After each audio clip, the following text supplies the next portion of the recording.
The massive alien monitoring station hung in space like a silver flower, its metal petals spread wide around the gas giant Kepler 442c, watching for anything that might enter their space. Commander Zethkul stood at his command post, his 6 arms moving across the control panels with practiced ease. His purple skin glowed softly in the dim light of the command center. For 3 years, nothing had disturbed the peaceful orbit of their station. The HFY were known throughout the galaxy as careful watchers. They followed every rule of the Galactic Confederation. When something new appeared in their space, they would study it, catalog it, and report it to the proper authorities. Today was different. "Commander," called out sensor operator Velman, her voice tight with confusion. "I'm detecting an energy signature approaching our sector. It doesn't match anything in our database." Zethkul moved to the main display screen. The approaching object looked strange. Where most ships in the galaxy were smooth and curved, this one had sharp angles. Metal pipes and vents stuck out from its hull. Thick cables ran along its outside surface. It looked like someone had built it in a hurry using spare parts. "Run a full scan," Zethkul ordered. "Check all known ship designs." The scanning beams reached out toward the strange vessel. Immediately, the station's instruments began showing readings that made no sense. The ship's power source seemed to be exploding and reforming every few seconds. Energy patterns danced across its hull in chaotic waves. Heat signatures appeared and disappeared randomly. "Commander, the scans are being interfered with," Velman reported. "Whatever they're using for power, it's creating massive electromagnetic noise." Light years away, aboard the human exploration vessel UES Defiance, Lieutenant Jake Morrison sat at his sensor station. The young officer from Texas had joined the crew specifically for this mission. Earth's first journey beyond their own solar system was the chance of a lifetime. "Captain Brady," Jake called out, turning to face the command chair. "We're being scanned. Some kind of directed energy beam. Very sophisticated." Captain Lisa Brady had commanded deep space missions for 12 years. But this was her first encounter with alien technology. The woman from Colorado kept her voice calm despite the excitement building in her chest. "How many ships?" "Just one, ma'am. Looks like a monitoring station of some kind. It's huge, probably 10 times our size." Brady looked around the bridge at her crew of 37. Each person represented the best Earth had to offer. Scientists, engineers, pilots, and soldiers all working together for humanity's first contact with alien life. "Begin first contact protocols," Brady ordered. "Send them mathematical sequences. Prime numbers, then basic physics constants." Communications Officer Ben Parker from Ohio began transmitting. The Defiance broadcast simple mathematical concepts using radio waves, light pulses, and quantum fluctuations. At the same time, the ship's experimental quantum drive continued its normal operation, creating energy patterns that looked like weapons charging to alien eyes. Back on the HFY station, Zethkul studied the incoming transmissions. The mathematical sequences were clear enough, but everything else about the ship confused him. Their technology operated on principles he had never seen before. "Analysis of their power source?" he asked. "Impossible to determine, Commander. They appear to be using controlled antimatter explosions, but the containment method is unlike anything we know. The energy release pattern suggests they're deliberately creating instability." Zethkul's 4 eyes widened. In galactic civilization, stability and efficiency were the highest goals of engineering. Ships were designed to operate smoothly, with perfect energy control and minimal waste. This alien vessel seemed to embrace chaos. The human ship moved closer, its hull glowing with heat from internal processes. Pipes along its sides vented steam and plasma in regular bursts. To the HFY, it looked like a ship that was barely holding itself together. Chief Engineer Ryan Collins from Michigan monitored the quantum drive from the engine room. The massive device filled half the ship's interior, a maze of magnetic containment fields and particle accelerators. Unlike the clean energy systems other species used, human technology was loud, hot, and violent. Captain Collins reported over the comm system. "The alien scanning is causing fluctuations in our quantum field matrix. Nothing dangerous, but it's making our signatures even more chaotic than usual." Dr. Amanda Foster, the mission's xenobiologist from California, worked frantically at her station. She had studied every theory about alien life, but seeing real alien technology was overwhelming.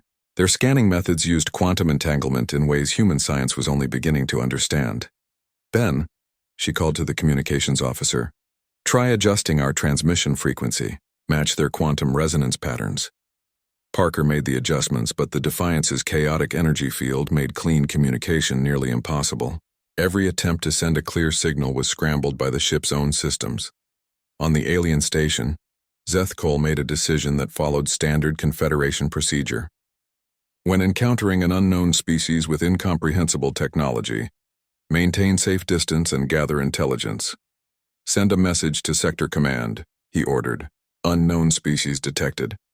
Technology appears primitive but operates on unfamiliar principles. Requesting guidance. The message would take several hours to reach headquarters and several more for a response. Until then, the Vexhi would continue their careful observation. Captain Brady called a meeting in the ship's small conference room. The senior officers gathered around the metal table, each reviewing data from their departments. What are we dealing with? Brady asked. Jake Morrison spoke first. Single station, very advanced. Their scanning technology is at least 50 years ahead of ours, but they're not acting hostile. Their communication methods use quantum entanglement, Dr. Foster added. Elegant and efficient. They're trying to talk, but our systems create too much interference. Collins leaned back in his chair. That's the problem with our drive system, Captain. It works great, but it's messy. Creates electromagnetic storms wherever we go. Is that dangerous to them? Brady asked. Probably not dangerous, but confusing. Think of it like this. They're used to whispers and we're shouting. Brady considered their options. They could power down the quantum drive, but that would leave them stranded in alien space with no way home. They could try to move away, but that might be interpreted as hostile. Or they could continue trying to communicate despite the interference. We came here to make contact, Brady decided. We'll keep trying. Ben, continue transmitting. Use every frequency and method we have. As the hours passed, both sides worked to understand each other. The humans sent pictures, music, and mathematical proofs. The aliens responded with their own transmissions. Complex quantum patterns that human instruments could barely detect. Neither side realized that their fundamental approach to technology was so different that understanding would require completely new ways of thinking. The humans had learned to make powerful machines that were barely controlled. The aliens had perfected elegant systems that worked in perfect harmony. The stage was set for a meeting between chaos and order, between brute force and subtle precision. Neither species knew that their encounter would change the galaxy forever. The quantum drive room aboard the UES Defiance was a place of controlled madness. Chief Engineer Ryan Collins walked between the massive magnetic containment units, checking readings that changed every second. Steam hissed from cooling vents and the air hummed with barely contained energy. Captain, Collins spoke into his headset. We've got a problem. The alien scanning beams are interfering with our quantum field stability. The drive is working harder to maintain containment. Captain Brady's voice crackled back through the comm. How much harder? About 15% increase in power consumption.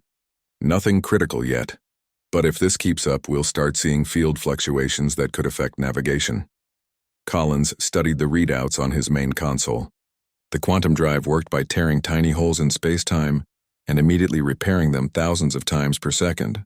It was like keeping a controlled earthquake running inside the ship. The alien scans were adding pressure to an already unstable system. On the bridge, Dr. Amanda Foster worked with Communications Officer Ben Parker to decode the alien transmissions. They had managed to establish that both sides used similar mathematics, but everything else remained a mystery. They're definitely trying to communicate, Foster said, pointing to patterns on her screen. Look at these quantum resonance sequences. They're beautiful, perfectly balanced.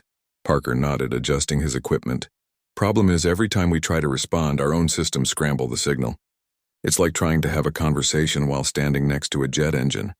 The alien transmissions were precise and clean. Each quantum pulse carried exactly the right amount of information, with no wasted energy.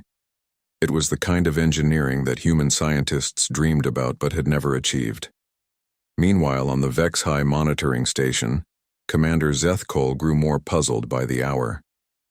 His science teams had run every analysis they could think of, but the human ship remained an enigma. Report, Zethkol requested from his chief scientist. Dr. Nixara. The alien vessel appears to use some form of quantum manipulation for propulsion, the scientist explained. her tentacles waving in frustration. But the method is completely chaotic. Instead of creating stable quantum fields, they seem to be deliberately destabilizing space-time and then riding the resulting energy waves. That should be impossible, Zethkol replied. Destabilized quantum fields would tear a ship apart. That's what our models predict, but somehow they've made it work. Their hull shows signs of constant stress and repair. It's as if they built their ship to survive in conditions that would destroy any Confederation vessel. Zethkol considered this information. In his 300 years of service, he had encountered dozens of species. All of them had followed similar paths of technological development. They started with crude machines and gradually refined them into elegant, efficient systems. This species seemed to have gone in the opposite direction. Back on the Defiance, Lieutenant Jake Morrison noticed something interesting in the alien scanning patterns. Captain, I think I'm starting to understand how their sensors work. They're using quantum entanglement to gather information instantaneously. Explain, Brady ordered. Well, they create quantum pairs and send one half toward us. When it interacts with our ship, the other half changes state immediately, giving them information about what it touched. It's incredibly sophisticated. Dr. Foster looked up from her work. That explains why they're having trouble understanding us.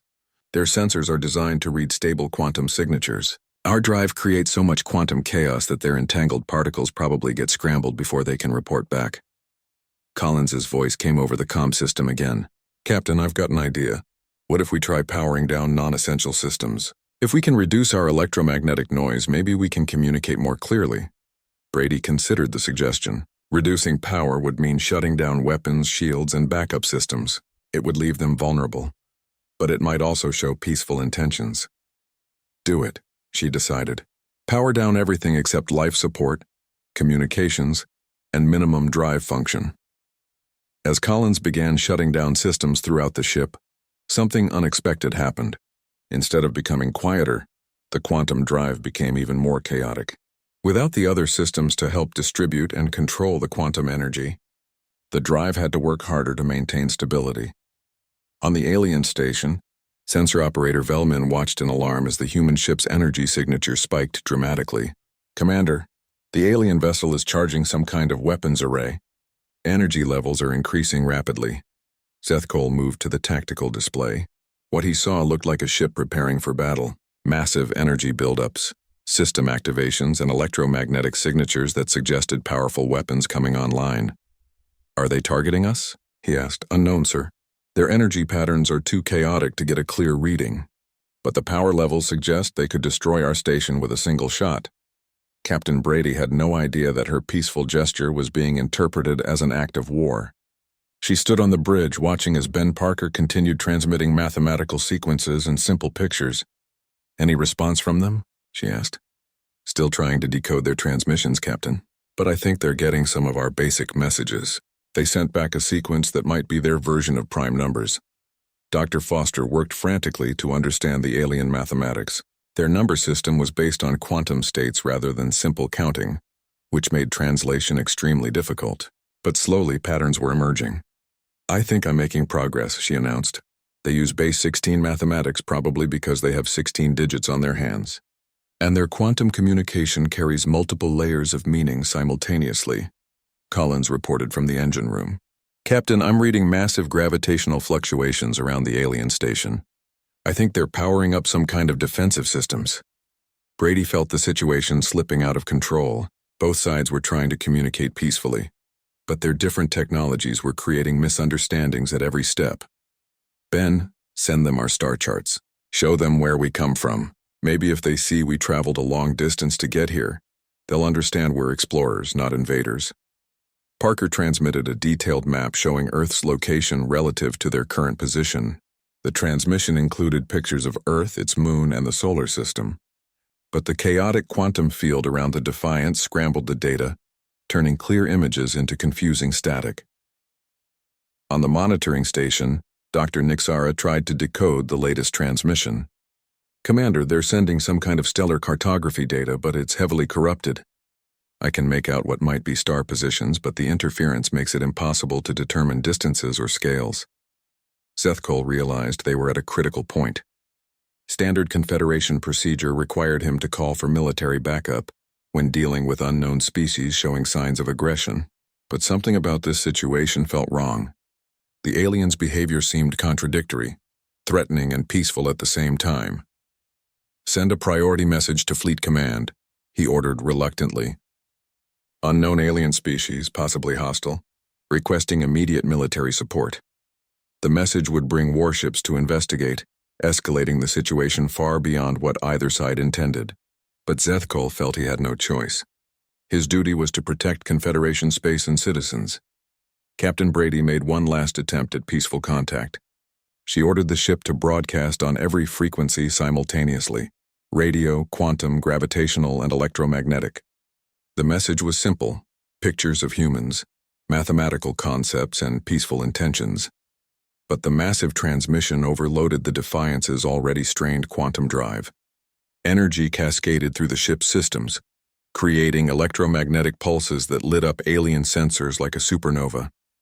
To the Vexhai, it looked like the human ship was preparing to attack with weapons beyond their understanding. Neither side realized that they were about to trigger an interstellar incident that would bring two completely different philosophies of technology into direct conflict. The humans' chaotic but powerful approach was about to meet the aliens' refined and elegant systems in a confrontation that neither species was prepared for. The Confederation fleet arrived in space like silver fish swimming through dark water.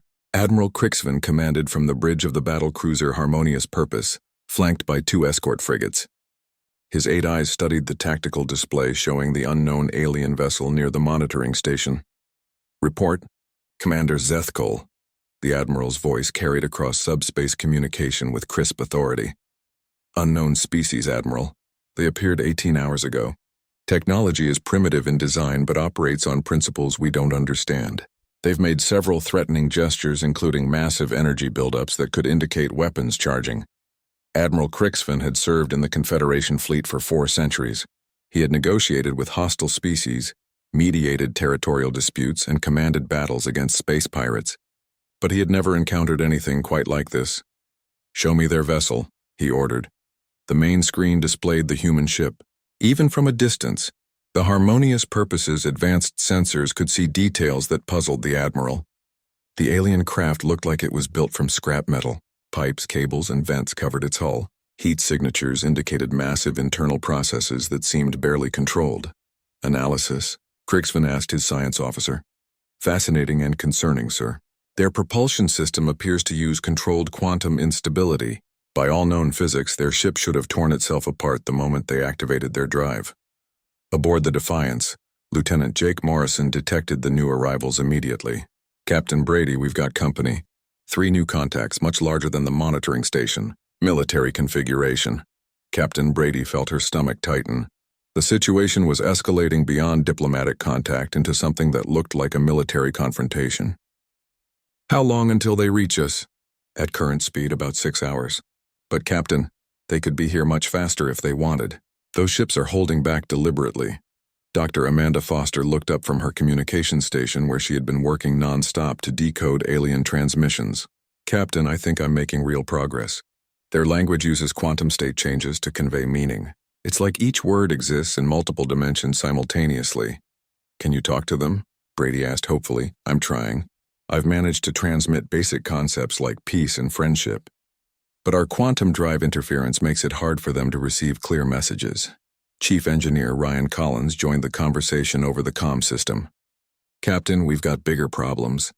The quantum drive is becoming increasingly unstable. All this scanning and the gravitational effects from those big ships are putting stress on our containment systems." Collins studied his readouts with growing concern. The quantum drive worked by creating thousands of tiny black holes every second, and then collapsing them before they could grow. The process required perfect timing and enormous amounts of energy. Any disruption could cause catastrophic failure. "How bad is it?" Brady asked. "Not critical yet, but we're running at 90% capacity just to maintain stable flight. If we need to make any sudden maneuvers or go to combat speed, we might have problems."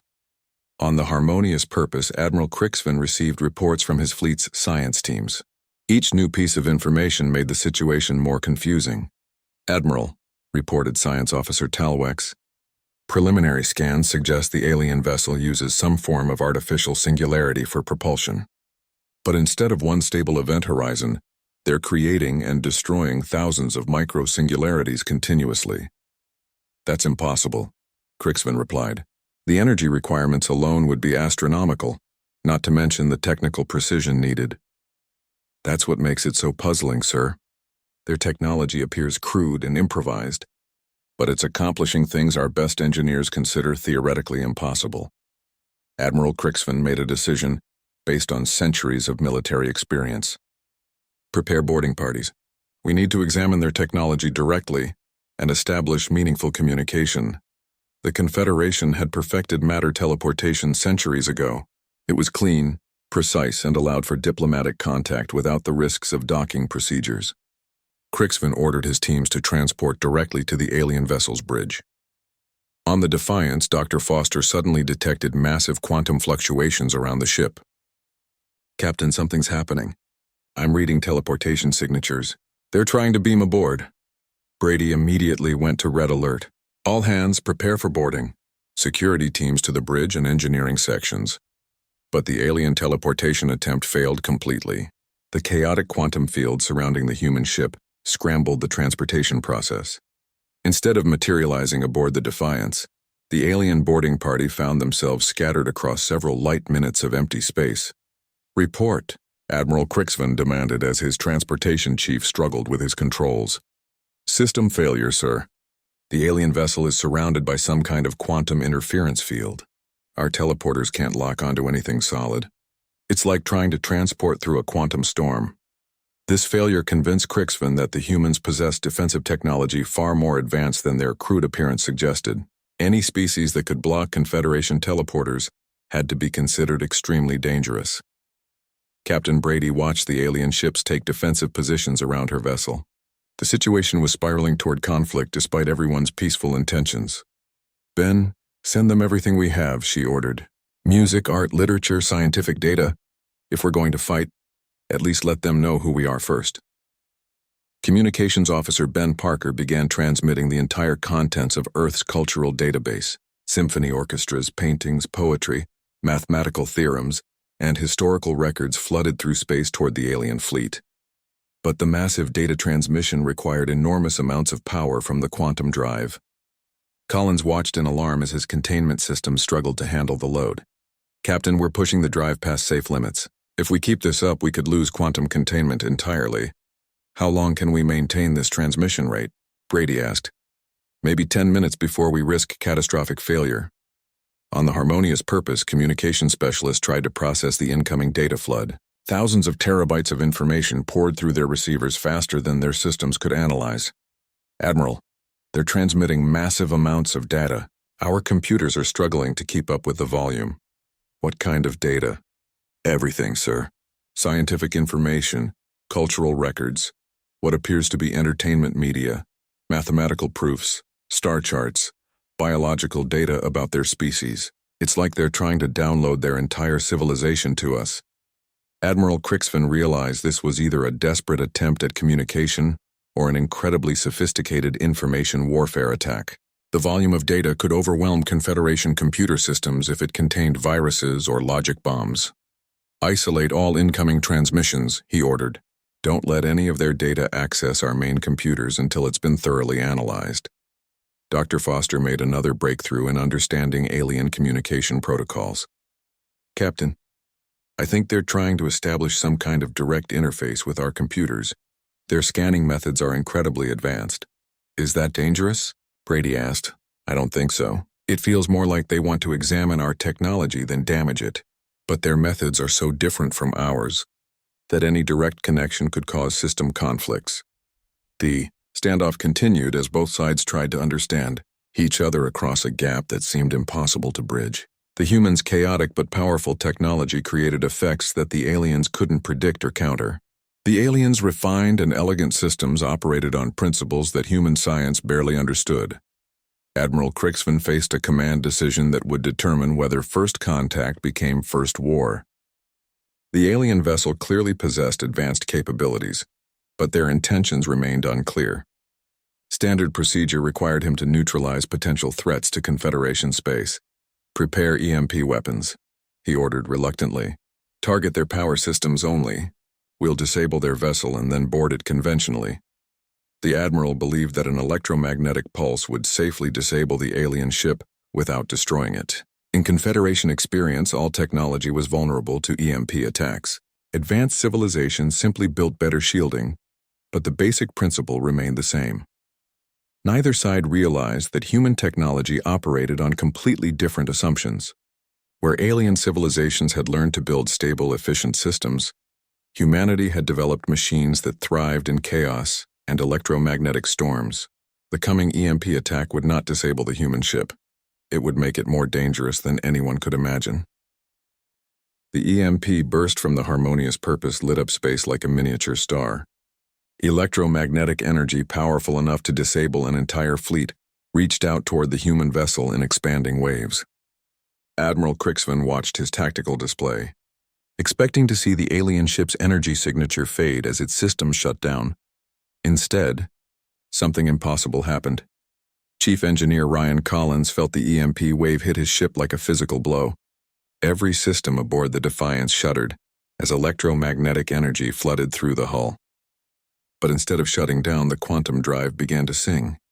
"Captain," Collins shouted over the comm, his voice filled with amazement and terror. "The EMP is synchronizing our quantum fields. I've never seen readings like this." On the bridge, Captain Brady watched her instrument panels flicker and then stabilize at levels she had never seen before. The ship's power output was climbing beyond anything in the design specifications. "What's our status?" she demanded. Lieutenant Jake Morrison checked his sensors with disbelief. "All systems are operating at 150% efficiency. The EMP somehow solved our stability problems." Dr. Amanda Foster looked up from her station, eyes wide. "The electromagnetic pulse created a resonance cascade in our quantum matrix. Instead of disrupting our systems, it synchronized them." The truth was becoming clear to the human crew. Their technology, built to operate in electromagnetic chaos, had been improved by the alien attack. The quantum drive that normally created thousands of tiny black holes every second was now creating them in perfect harmony. Collins ran through his engine room, checking readings that defied everything he knew about physics. "Captain, our quantum efficiency has increased by 300%. We're not just stable anymore. We're operating beyond theoretical limits." On the alien flagship, Admiral Crixvin stared at his displays in shock. Instead of disabling the human ship, his EMP attack had somehow made it stronger. Energy readings were off the charts, and the vessel's electromagnetic signature was spreading across subspace like wildfire. "Report," he demanded from his science officer. "Unknown Admiral, their power output has increased exponentially, but more concerning, they appear to be affecting the quantum structure of local spacetime. The human ship began moving in ways that violated basic physics. Pilot Tony Martinez from Arizona sat at his controls, feeling the ship respond to his commands with impossible precision. The Defiance could now accelerate, turn, and maneuver, as if the laws of physics were merely suggestions. "Captain," Martinez called out, "I'm reading navigation solutions that shouldn't exist. The ship is calculating flight paths through dimensions I can't even identify." Brady realized they had stumbled onto something revolutionary. "Can you control it?" "I think so, ma'am. It's like the ship is showing me possibilities I never knew existed. We could be anywhere in the galaxy in minutes." On the monitoring station, Commander Zethkol watched in horror as his instruments completely failed. The human vessel was no longer visible on normal sensors. Instead, it appeared as ghost images flickering across multiple locations simultaneously. "Velman, where is the alien ship?" he asked his sensor operator. "Everywhere, Commander, and nowhere. Our quantum sensors are detecting their signature in 17 different locations at once. But our optical sensors can't locate them at all." The Defiance had become something new, a ship that existed partially outside normal space-time. The synchronized quantum drive was creating reality distortions that made conventional tracking impossible. The vessel could be seen and not seen, present and absent, all at the same time. Admiral Crixvin ordered his fleet to target the human ship, but his weapon systems couldn't lock onto a target that seemed to phase in and out of existence. "Fire control, can you get a targeting solution?" "Negative, Admiral. The target is quantum shifting faster than our computers can track. Our weapons are designed for targets that exist in normal space-time. Dr. Foster made another breakthrough in understanding what was happening to their ship. Captain, we're not just moving through space anymore. The quantum drive is moving us through probability space. We exist in multiple quantum states simultaneously. What does that mean for us? Brady asked. It means we're effectively invisible to anyone using conventional sensors. Their instruments are designed to detect single quantum states. We're existing in thousands of states at once. Collins reported from engineering with growing excitement. Captain, I'm starting to understand how this works. The alien EMP didn't damage our systems, it taught them.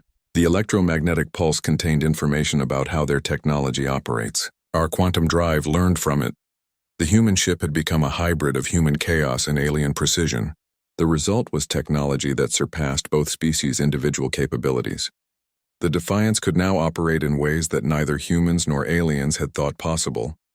On the Harmonious Purpose, panic was setting in.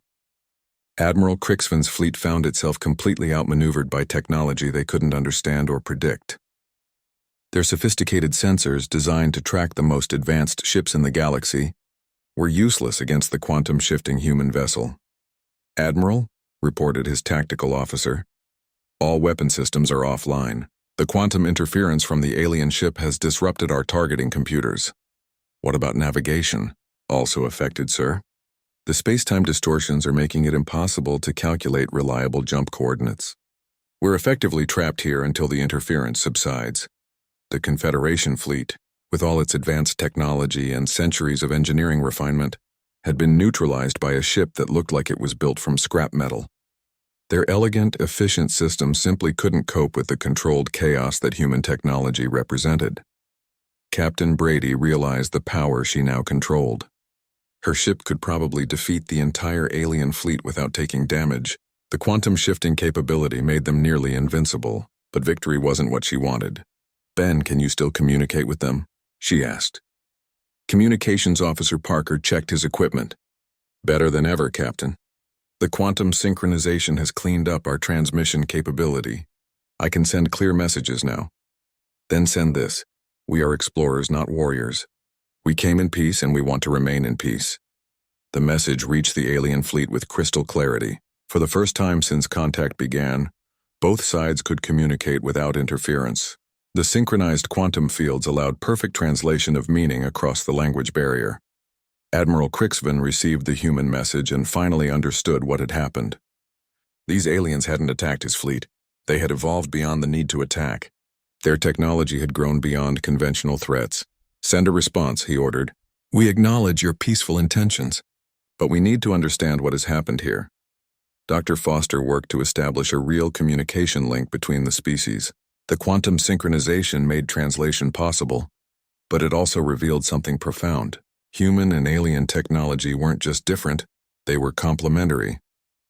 Captain, she reported, I think I understand what's happening.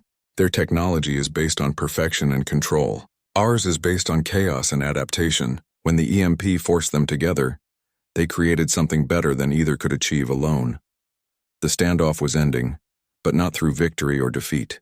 Both species were beginning to realize that their first contact had created something unprecedented in galactic history.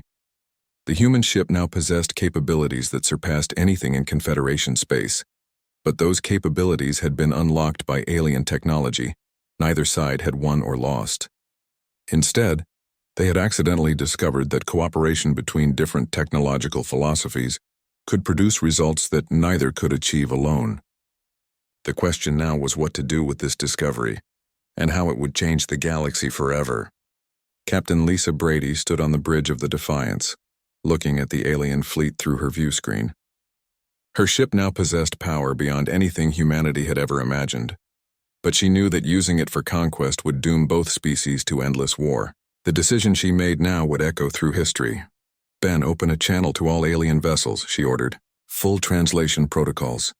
Communications Officer Ben Parker established contact with perfect clarity. The quantum synchronization allowed thoughts and emotions to pass between species as easily as words. This is Captain Lisa Brady of Earth, she began. We came to your space as explorers seeking knowledge and friendship. We have no desire for conquest or conflict. Our ship has gained new capabilities through contact with your technology, but we offer to share this knowledge freely. Admiral Crixvin received the transmission aboard the Harmonious Purpose. For 4 centuries, he had dealt with species that viewed superior technology as a path to domination. These humans were offering something he had never encountered: voluntary cooperation from a position of strength. "Human Captain," he responded, "I am Admiral Crixvin of the Galactic Confederation. Your offer is unexpected. Most species would use such technological advantage for expansion. Admiral, we believe that knowledge belongs to all intelligent beings. If we can help your people as you have helped us, then both civilizations benefit." Dr. Amanda Foster worked with Chief Engineer Ryan Collins to understand exactly what had happened to their ship. The synchronized quantum drive was operating at levels that should have been impossible, but it was also creating effects they didn't fully comprehend. "Captain," Foster reported, "the quantum synchronization hasn't just improved our drive efficiency.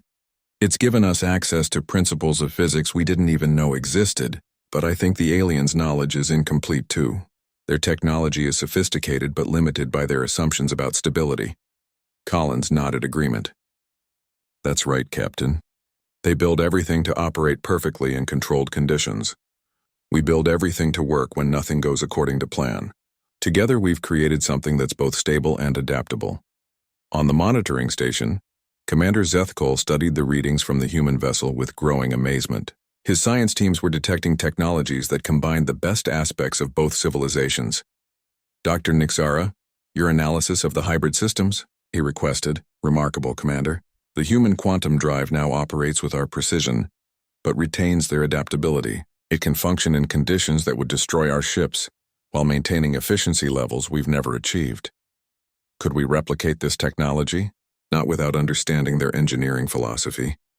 They don't design systems to work perfectly. They design them to keep working when everything goes wrong." Admiral Crixvin made a decision that would change his career and his species forever. Instead of following standard Confederation protocol, he chose to trust the humans and learn from them. "Captain Brady," he transmitted, "I propose a joint research effort. My fleet will dock with your monitoring station. Our scientists will work together to understand what we have created." Brady smiled for the first time since entering alien space. "Admiral, we accept your proposal. But first, let us help repair your navigation systems. Our quantum field is interfering with your equipment."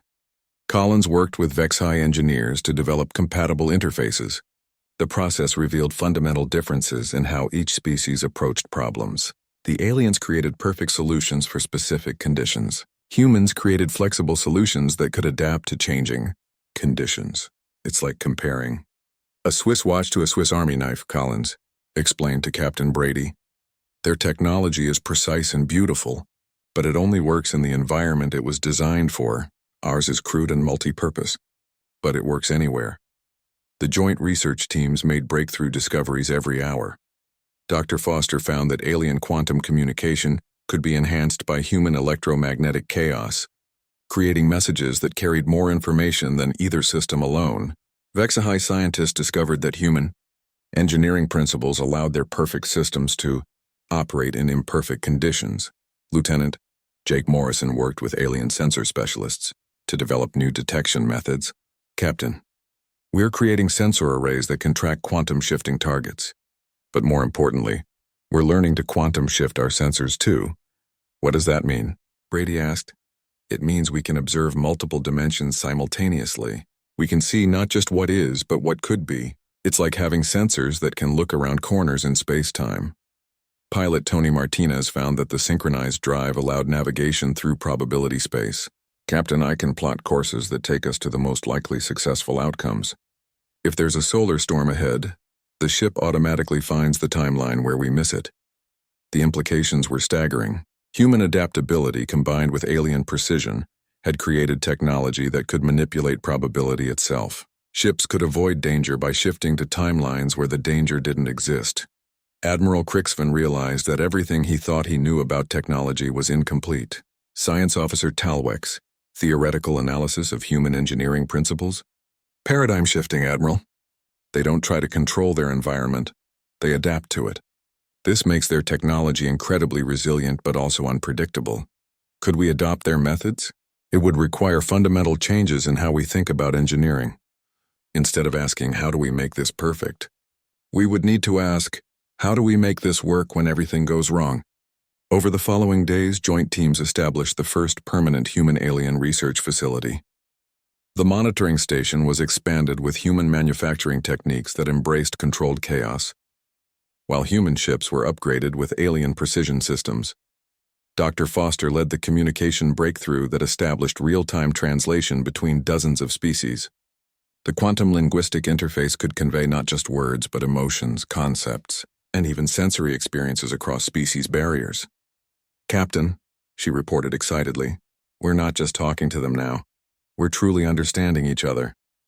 Their language contains concepts we don't have words for, and ours contains ideas they've never considered." Collins revolutionized Confederation engineering by teaching alien scientists to embrace controlled failure. "The secret isn't making things that never break," he explained to a gathering of the galaxy's best engineers. "It's making things that keep working even when they're broken." The results were immediate and dramatic. Confederation ships upgraded with human engineering principles could operate in nebulae, asteroid fields, and gravitational anomalies that had previously been impassable. Human ships equipped with alien precision systems achieved efficiency levels that made interstellar travel routine rather than heroic. Captain Brady found herself at the center of a technological revolution that was spreading throughout Confederation space.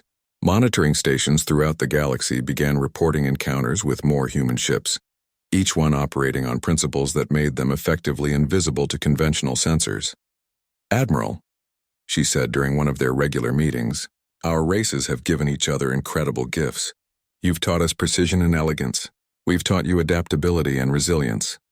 Admiral Crixvan had come to respect the human captain greatly. "Captain Brady, I believe your species will change the galaxy.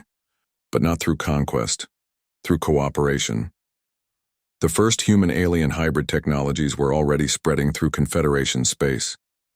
Ships that could quantum shift to avoid danger, communication systems that conveyed perfect understanding between species, and manufacturing techniques that created both elegant and robust equipment.